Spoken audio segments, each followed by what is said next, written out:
Olá, hoje a gente vai mergulhar num sentimento que todo mundo conhece, mas que talvez não entenda tão bem assim: o desconforto de ser real. De onde vem aquela sensação de exposição, de vulnerabilidade, quando a gente mostra quem é de verdade? É sobre isso que a gente vai conversar. Então, para começar, a primeira pergunta é essa. Porque, sabe, é muito comum a gente logo pensar em vulnerabilidade como fraqueza, né? Como se fosse algo ruim, um erro. Mas será que é só isso mesmo? E aqui que a gente muda a chave. A verdade é que vulnerabilidade não tem a ver com fraqueza, tem a ver com autenticidade. É sobre mostrar algo real. E é justamente aí, nesse ato de mostrar o que é de verdade, que mora uma dualidade, né? Por um lado, um poder enorme. Por outro, um desconforto que, nossa, pode ser bem profundo. Então, vamos entender melhor por que mostrar essa realidade é tão desconfortável. Acontece que, no dia a dia, ser vulnerável aparece de maneiras bem simples, bem humanas. Pensa só, expressar um sentimento de verdade, sabe? Ou admitir que não sabe alguma coisa, pedir ajuda, revelar uma insegurança. Parecem coisas pequenas, né? Mas cada uma delas carrega um risco. Um medinho lá no fundo. O risco de não ter reciprocidade, o medo de parecer incapaz, de ter um sentimento rejeitado. E é exatamente esse o ponto. Sabe de onde vem o desconforto? Vem daquela sensação de que, opa, baixei a guarda. E quando a gente baixa a guarda, uma parte da gente fica ali exposta. Aquela parte que estava quietinha, segura, sob controle, de repente, não tá mais. E, claro, para lidar com esse medo da exposição, a nossa mente é esperta. Ela desenvolveu uma estratégia incrível de sobrevivência social. Basicamente, ela cria um escudo, justamente para evitar esse desconforto todo. Bora entender como é que isso funciona.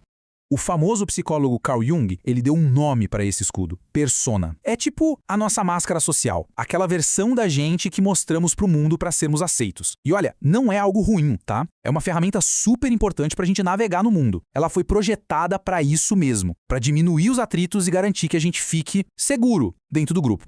O contraste é gritante, né? De um lado a gente tem a persona toda controlada, ajustada, protegida, e do outro a vulnerabilidade, que é o oposto, não controlada, não ajustada, desprotegida. A persona é essa nossa cara que a gente mostra pra todo mundo. O próprio Jung diria que o oposto da persona é a nossa sombra, sabe? Aquilo que a gente esconde às 7 chaves. A vulnerabilidade, por sua vez, é o que permite a gente ser real. Ela não é nem a máscara perfeita, nem aquele segredo super obscuro.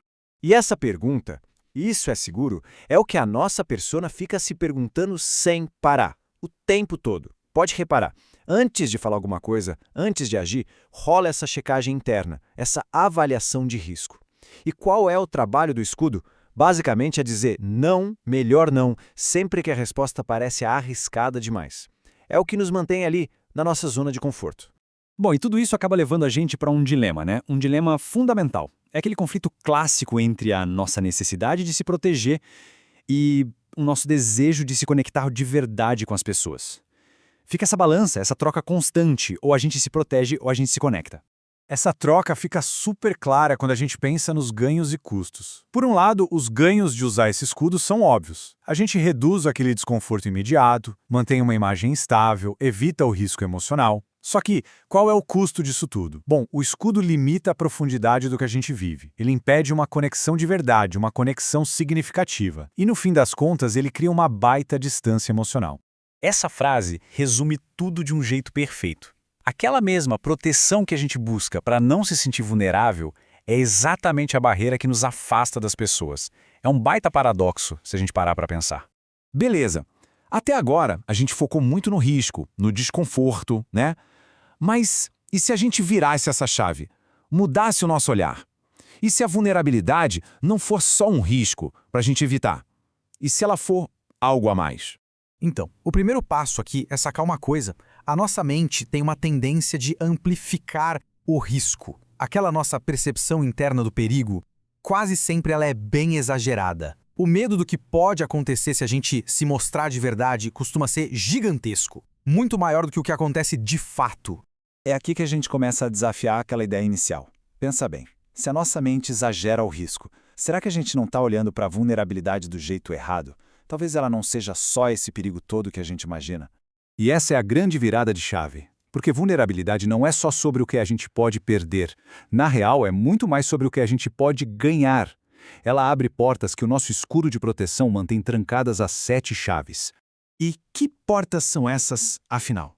É a possibilidade de criar uma conexão mais profunda, mais genuína com as pessoas. É a chance de viver de um jeito mais autêntico, mais alinhado com quem a gente é de verdade.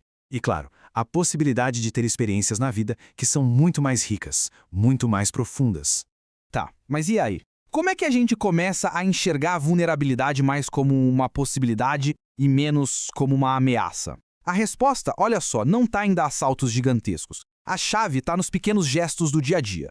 A gente pode pensar em alguns passinhos práticos. E não é para sair revelando todos os segredos de uma vez. Calma. A ideia é ir praticando a honestidade aos pouquinhos. Coisas como, sei lá, dizer algo que é verdade pra gente. Admitir um limite, sabe? Olha, até aqui eu consigo. Permitir-se não saber de tudo.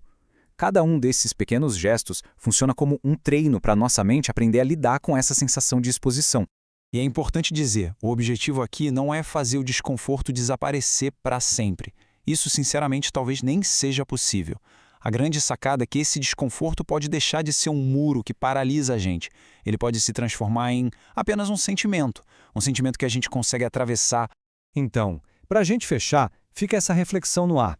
O que aí dentro está sendo tão protegido por essa necessidade de parecer forte, mas que talvez só pudesse existir de verdade, plenamente, se tivesse a permissão para ser visto?